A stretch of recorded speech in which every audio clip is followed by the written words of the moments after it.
everyone, I am Dr. Sabrina Soltz, and I'm here with my husband, Zach. Howdy.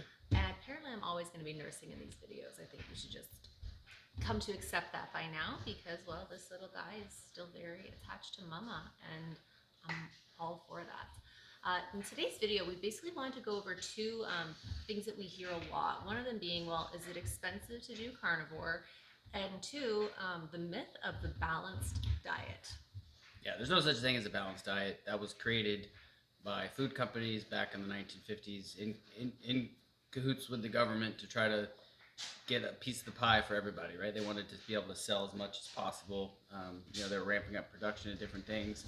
They also, we were just gone through a war. They wanted you to, purchase from different crops that they had available as opposed to like things that people preferred. So they were pushing things that they knew were going to make a profit. So that's why the balanced diet is completely made up. There's not another species in nature that eats a balanced diet. Okay, it doesn't even make sense. Every creature has a species specific diet.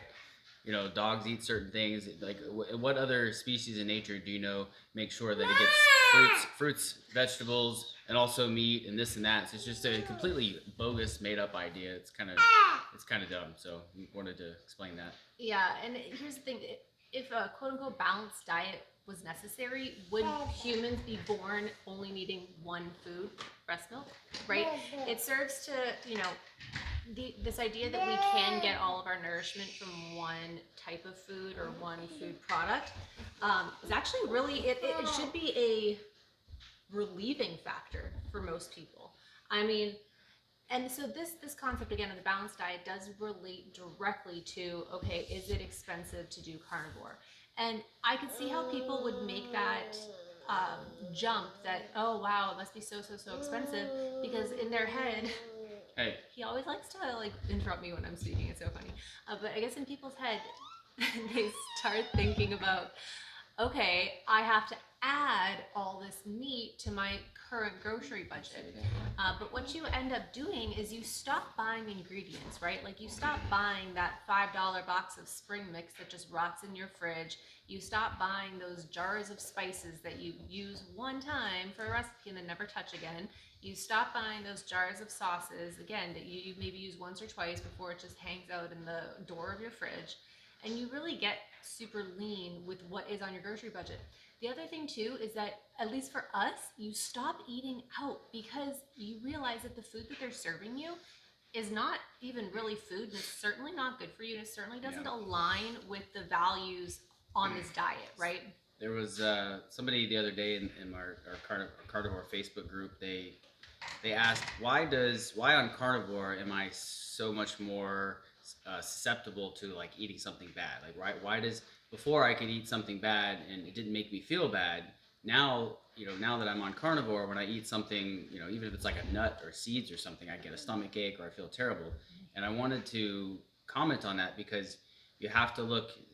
Dr. Soul is actually the one who came up with this idea. It's my theory of health on a spectrum. So you want to do it or not? Well, but what I want to explain is that health exists on a spectrum, and sick people have less of a fall, right? So if I'm already unhealthy and I eat something unhealthy, the spectrum drop is less. So if I'm extremely healthy and I'm carnivore and I'm prime as a prime human, my fall from eating something bad for me is going to be more dramatic and more felt, right? So a sick person that you add some more sickness, they already feel terrible. They're not going to feel that much more terrible. But if you're healthy, you want to explain? Yeah, so again, think of the spectrum. So if we think of just like a quick scale of 1 through 10, right? 10 being the absolute healthiest you could possibly be at any given time.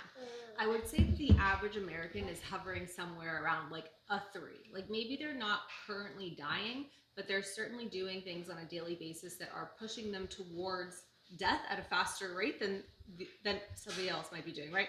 So if you're constantly hovering around a 3 and you go and you like binge drink on the weekend or something, like maybe you think that you recover faster, but you didn't have that much far to go when you're at a 3 and you drop down to a 2. Right. But say you do these things that start getting you healthier and healthier and healthier, and maybe now you're running at like a solid 7 or an 8, like really significantly more.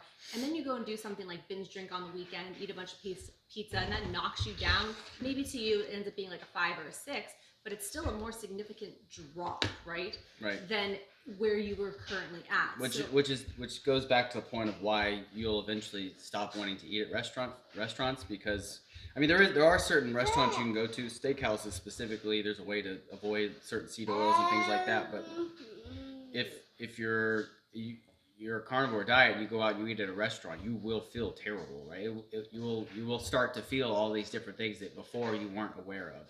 So it's very important to eliminate those things, and you will do that naturally, which is one thing I love about carnivore diet, is that you get to become in tune and in touch with your physiology and what works and what doesn't. Whereas on a plant-based diet, or even just consuming plants and combination of meat, you're going to not be aware of those signal cues, right? Your hunger cues are less, like oh, that must have not been good for me because I don't feel good. You don't have those cues because you're constantly being attacked. So you're just so used to feeling bad and so used to not having that optimal level of health that you completely ignore and completely miss those cues. Yeah, and I mean, I've said this example before, but most of us have seen The Princess Bride, and the scene in The Princess Bride where they're going back and forth on the poison, and well, what if it's in this cup or what if it's in that cup? But to the guy that set it out, it didn't quite matter because he had been consuming the poison in small amounts all along, so that if you did have it, it wouldn't hurt him. Same logic here. Yeah. When you are consuming those poisons all the time, you build up a tolerance, but you also build up the damage that goes along with it. So yes, you can tolerate more poison, but is it really advantageous to be able to have a tolerance to poison if it does actually mean that you're going to have a less vibrant and healthy life overall? Yeah. I would argue no, but again, there are some people that are going to make that educated choice for themselves, that they think, you know what, maybe it is better for me to live a shorter life that could possibly end in disease and dysfunction like cancer, to be able to consume this junk food. Cool, that's great. You do you. I truthfully don't care what you do. But for the rest of us, we actually want to live a very long, very healthy life, because there are other things that are more meaningful to us than just the things that we consume, right? Yeah. Like for me, I take it as a personal responsibility to teach and to,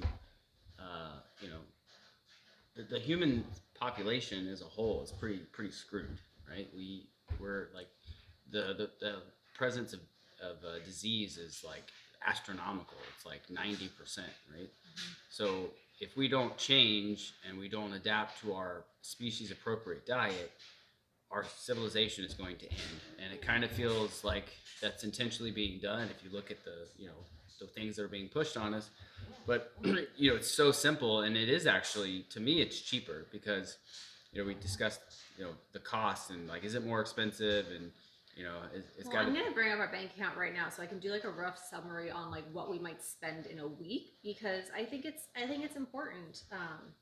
I think that because we mainly go to Costco and we mainly go to Sprouts, and I would say those are the main places. So let's see.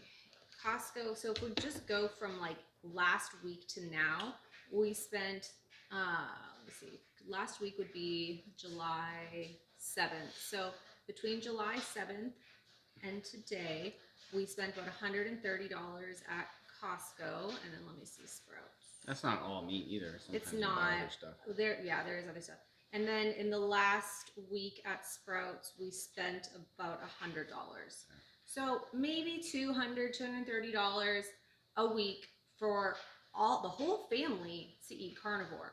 Could we do it cheaper? Probably, but we want to buy the organic stuff, or I don't know. That's a preference, right? It doesn't need to be what everybody spends.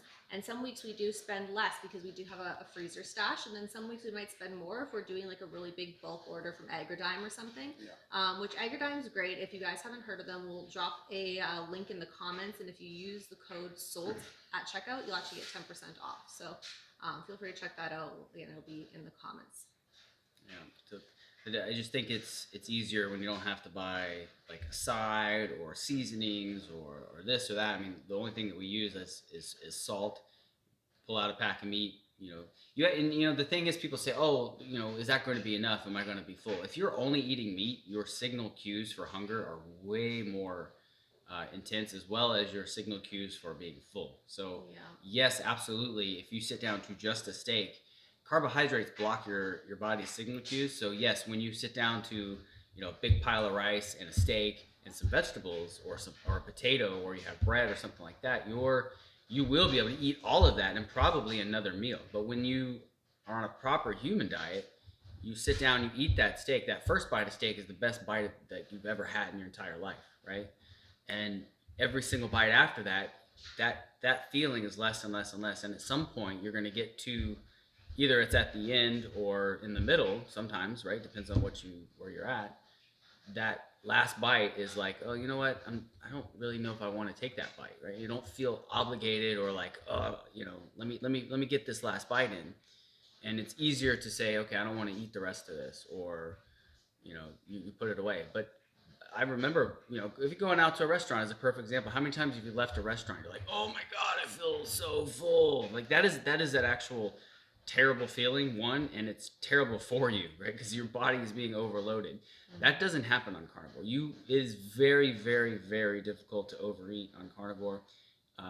You'll probably just like pass out, take a nap if you try to do that, and you will be full. You will not be able to push that much food down, and that's a natural process. That is how your body is supposed to work. So eating these carbohydrates every single time you eat a meal uh, completely destroys your natural ability to know when to stop. Okay, so this is another reason why you get overweight on eating carbohydrates. Yeah, so the concept here is something called the randle cycle, and it's this idea that you can't actually absorb protein and carbohydrates at the same time. Like those cycles can't run together, and those things don't even really occur in nature together. You get protein and fat together when you're eating something like a ribeye. But the randle cycle is basically what keeps overweight people from continuing to gain weight. And there's a few factors here. There could be things like leptin resistance and whatnot, but the main driver being that your body can't actually utilize the nutrition and calories and whatever that you're giving it when you're eating those things in conjunction with each other, because they don't actually get absorbed into the cells. So if your body's actually not taking up the nutrition that you're putting in, you're going to feel hungry and you're going to continue to eat, right? We wonder like, oh, how does somebody let themselves go to 400 or 500 pounds? Well, it's this. Like, it's the fact that one, these food-like products are specifically engineered with hyper palatability in mind, meaning it's going to taste really good and it's going to activate parts of your brain. It's going to make you seek out more and more and more, in addition to actually not allowing your body to extract almost any nutrition from that and simply just having it stored as fat because of how it reacts with your insulin and whatnot. So these people that are overweight, they're actually starving. They're nutritionally starving. Stuff in their face, and they're not getting the nutrition they need because they're mixing these two different pathways for energy. So you're either burning fat or you're burning sugar at a cellular level. Your body wants to pick one or the other because in nature they don't occur together, like she said. So the whole goal is to pick one, and if you want to go out and use sugar as fuel, it needs to be temporary. It also needs to be a natural source, like these crazy sugar spikes from eating certain things are terrible for your whole system metabolically. So our goal is to just educate on a level that's like easier for people to understand and not how to practice in real life. um, the main thing is just to eat meat. There's no real reason to eat plants if you don't have to. I mean, I'm a firm believer that I actually can feel the effects of eating just things like fruit, right? And that's just because my body's become a lot more sensitive to it. I cut it out for a longer period of time. So she's actually still occasionally will eat fruit, this and that, and it doesn't bother her. But we're completely different people, right? Yeah, I think I also have a higher caloric need because I'm obviously still breastfeeding, and I think that could I stop eating fruit if I wanted to? Absolutely. Do I think it gives me additional quick energy when I just need something? Because I mean, women understand this. When you're breastfeeding, you have never experienced hunger and thirst like when you're nursing. There's really nothing that compares. So do I think it's possible to do it without it? Absolutely. Do I do it because it's easy sometimes? Absolutely. And sometimes that's okay. Like, I also understand like what's happening in my body when I'm doing this, and am I usually doing it in isolation, away from something else that my body can properly metabolize the carbs? Yeah. Yes. Do I get crazy blood sugar spikes from it? No. I test this. Well, yeah, My blood sugar you also stays really stable. you also need to look at it in the context of what you were like before you went on a carnivore diet. I mean, if you are coming from sugar addiction, obesity, autoimmune disease, like she was relatively healthy before. She didn't do it because it was like, oh my god, my health needs to improve. Her blood markers for sugar and insulin and A1C was all great. Everything was perfect before she did carnivore. She did it as a change for a lifestyle and to just kind of change your Because relationship. I like to experiment too. Like Yeah. I am the biggest proponent of just doing an N of one, right? That means just your own experiment, because there will never be a comprehensive study or anything else that will tell you exactly what is perfect for you. Only you can figure that out, and testing things for you is the way to do it. But I mean, what I was getting at was that if you're coming from the other side of that, where you're pre-diabetic, this and that, I do think that giving up fruits is something you're going to have to do, because putting even something like toothpaste in your mouth can start sugar cravings, right? So if you're eating a piece of fruit, that's going to entice you to want to eat other things that are carbohydrate based, and you can absolutely tell what kind of fuel you're burning by your cravings, right? If I'm craving a piece of fruit, it's probably because my body is running on sugar at that moment, because that's how your cues work. So I think it's super important to understand that sometimes you have to start more strict if you want to get results. You can't just run into this thinking I'm going to eat meat and then a bunch of fruit, because fruit can spike your insulin and keep your blood sugar up just as easily as bread, pasta, alcohol, any of that stuff. Yeah, and what I'm gonna say is going to sound harsh. It's coming from a place of love, because sometimes we just need to hear things. But if you have a disease that you ate your way into, you have lost the privilege of eating whatever you want, and you have to properly eat your way out of it. Yeah. That's just the God's honest truth. You're not gonna find a singular magic pill. You're not gonna find anything out there that will undo a food related and lifestyle related disease like food and lifestyle related changes. And don't get me wrong, I know for a fact it's not necessarily your fault, because the food is designed and literally programmed to make you was engineered to turn you into a consumer, mindless zombie-like consumer with continually degenerating health, so that they can sell you the pharmaceuticals that keep you sick. Yeah, they make money on both ends, right? No, they're making money on the food and when you're ill. Yeah, it's not your fault that you got there, but if you're watching this, it is absolutely your duty to do better. Yeah, that's right? the thing. Because now you're here. You can't unsee. You can't unlearn this. You have to take responsibility. That, like, once you've been educated and you know this, it's not anybody else's responsibility. And a lot of people are going to look. They say, hey Zach, what's the secret, right? What's your trick? How do I look like you, or how do I do all these different things? And I keep telling people, I said, it's not really the education that's the problem, right? Because all of us know that, I think instinctually that carbohydrates are bad, right? Because when you eat them, you don't necessarily feel that great, or you have a nice little spike and then you crash. Okay, it's not an education problem; it's a willpower problem. And yes, the other end of that is that it's designed to make it difficult. Okay, but if you have a respect for life, or respect for yourself or your family or people that you love, and you consider yourself to care about them, it's your responsibility to take care of yourself. Because if I don't take care of me, I can't take care of them. Okay, if I'm a wreck and I'm not feeling my best, I can't be responsible to help other people. And I think that that's our whole purpose in life, is to take care of the people around us. So it's not necessarily education. There is no trick to it, but you do have to try. You have to make an effort, and you have to put like draw your lines in the sand. Right? This is things I'm not going to do anymore. And if it has to do with your health, it's hard, but you're gonna have to do it. Right? You're here. It's too late. It's time to buckle up. Sometimes that has to do with all of us play different roles, right? And sometimes you have to really take an honest look at what role are you playing in your life. And if you're playing the role of the victim, which is you're always looking for somebody else to come save you or somebody else to have the answer that's outside of you, you're playing the wrong role. You need to be playing the hero of your own story, meaning you are the only one that is going to come and do any help or do any good, right? You can look to other people to be your guide, and that's a role that somebody else can play, to be the guide, the trusted person that has the information that you're going to then utilize to save you, but nobody else can be your hero. Yeah, and I tell people this all the time. There's no. People ask, questions. How do I do this? How do I get this? I want to look like you, or I want to, I want to be strong, or I want this. And I tell people my goal when I started out wasn't to look a certain way or to compare myself to. Sorry, the laundry's going.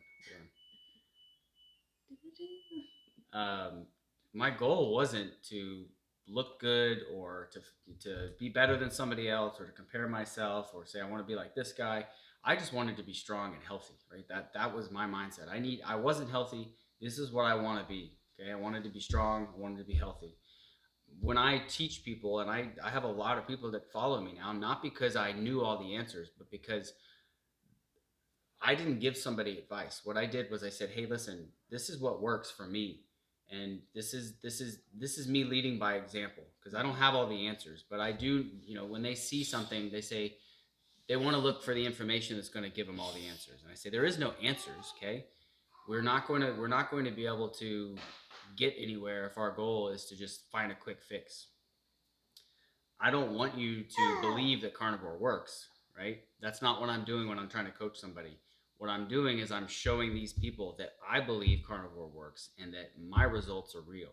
And when they see that, it's a lot easier to change somebody's behavior because then they say, "Oh, I think I can do that," right? I think that this can be something that I can do for myself. So they're not doing it because I have the answers. They're doing it because they see my results. And that's leading by example. And that's the same way that you change your family's behavior. Okay, I could come home and say, "No more junk food. You guys aren't buying it. It's gone." But that's going to just piss them off. Okay, but if when my wife saw the results that I was having, she was like, "Wow, like maybe this is something that I should do." Okay, so that whole leading by example is how you change the people around you, their behavior. Okay, And make them believe that you believe. Okay, that is the secret, and this does actually have roots in science. There is this concept in your about how you learn, and it's this idea of mirror neurons, meaning we have neurons in our brain that if we relate to somebody else and if we can pick out something about them that we have in common with them. So if you're a dude and you're like, "Hey, Zach's also a dude," so dude, like same thing, your mirror neurons are going to register. So if something is possible for this guy and you are also a guy, you will register that it's possible for you, right? Same, I'm a female. If another female's out there and she's like, "Oh, I relate to her because I'm a female and this is possible for her, therefore my mirror neurons are going to register that this is also possible for me." And once you see it, you can't unsee it, and your brain will actually start imprinting on your subconscious the idea that this outcome is possible for you, and you're actually going to subconsciously take your own steps to get there. So you don't even have to you can work on this, but again, you can't ever work stronger. I'm going to caveat that you can work stronger than your subconscious programming to purposely reprogram something else, but your subconscious is actually what runs 95% of what you do on a daily basis. So again, if your subconscious will see this over and over again and imprint that, you're naturally going to find ways to lead you to that outcome. Mm-hmm. It's just, the brain's really cool. And the more that we can work with it and work with its neuroplasticity and its ability to grow and its ability to actually do things in our favor, we can actually create really, really incredible change. Yeah. And the other thing is stop, I've said this over and over again, stop looking for a study. Okay. Don't, you will, if you find a study, you're going to believe it, and that's probably going to become true for you. Okay. Why don't you try something and see if you can overcome, right? Maybe you're the study. Okay. Maybe the study's never been done, right? You don't need a study to try something. You can just do it. Don't say, "Oh, I think that I'm going to miss out on all these vitamins because of vegetables." No, that's because some other person told you that. Okay. That's how second-hand information works. Do you know what day you were born? I was born on June 2nd, right? How do I know? I don't. It's based on second-hand information. I just have to trust. Okay. I don't know. I could have been born on June 3rd and everybody's lying to me. Okay. That sounds insane, but it is based on secondhand information. If I wanted to lie to my child right now, if we both wanted to do it, we could, and we could tell him that he was born on a different day, and he would never know any different. Okay, he would have to actually question his reality in order to figure that out, in order to ask the right questions, in order to delve into it later on and figure it out. It's the same thing with health. There's nothing in plant foods that human beings have to survive. Nothing. Everything you need exists in meat, and it exists in to me, I'm 100% convinced that human beings are obligate carnivores and we have to eat meat to survive. And if you just look at the vegan community, if you want proof, I mean, by 10 years these people are gone insane. They have all these different health problems. Their autoimmune system, their immune system is like off the charts. They're act like morons most of the time, and then their whole thing is all just like telling everybody else that they're wrong, right? And I know that's not health, right? That's mental. That's insanity, right? And mental health is a huge aspect of carnivore. It's a definitely improves mental outcomes for a lot of people. And it's the whole study thing is funny to me because, like, as a physician, we're trained to be able to read studies very discerningly. And with this advent of social media, where there's all these people out there that are like putting out these studies, I feel like the average person now thinks that to be able to be thought of as intelligent or like knowing what they're talking about, that they have to be well versed in studies. Now, Voltaire is the one that says, "Judge a man not by his answers, but by his questions." And if the question you are asking me as a regular person, which is, do you have a study to back that up? I'm judging you because I understand that, again, unless you're in the medical field and you truly have a way to read these properly and discern them, that you are asking that question because you think that it is the intelligent thing to do. But ultimately, what I think you're trying to ask is, what evidence do you have that this is going to impact me positively? And I'll tell you, I don't. Nobody has that answer except for you. You are the only person that can answer the question that is, will this impact me positively? And you can only figure that out by doing the thing, right? Again, I can give you evidence and studies to prove my end of it, but it will never, ever, ever hold water until you try it yourself. Yeah. And the other thing is that, a lot of people, they start carnivore and then they're on day 3 and they're like, oh, I'm running into this issue. It must not be working. It's like, listen, you ate plants, toxic ingredients for your entire life from age here to now. Okay. You did 20, 30, 40 years of damage. You're not going to solve it in a week. And as a matter of fact, it's probably going to cause more issues than not initially, because you're going to have to, like, your body has to respond in order to heal. There's things that have to happen. Oh yeah, and this is the other thing too. So I teach a lot about the healing timeline when I'm working with patients because I do a lot of regenerative medicine. So we are always having to deal with the healing timeline. And one single healing cycle takes a minimum of 12 weeks. Like, let me just repeat that. One healing cycle takes a minimum of 12 weeks.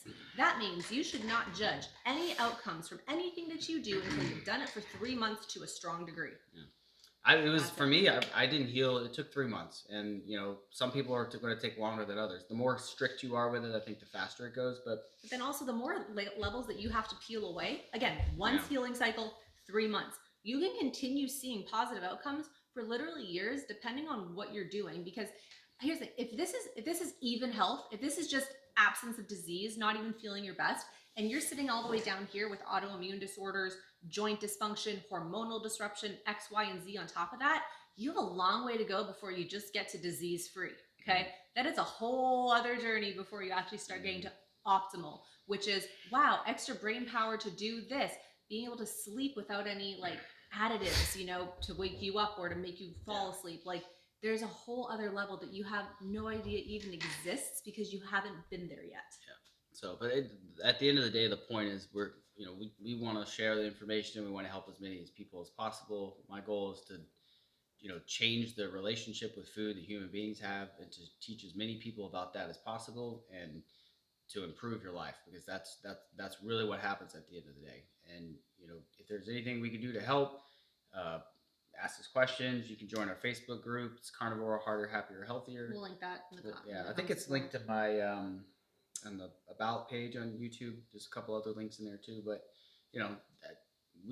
we're here to help, and there's just so many different opportunities for people to improve their life, and even if you just start small, and that's what we're about. So we're always here to help, and she's got a plethora of information too to share on her Instagram. So you guys,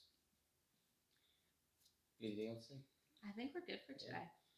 Yep, we'll talk to you guys another time. We'll be back. Great, bye. Bye.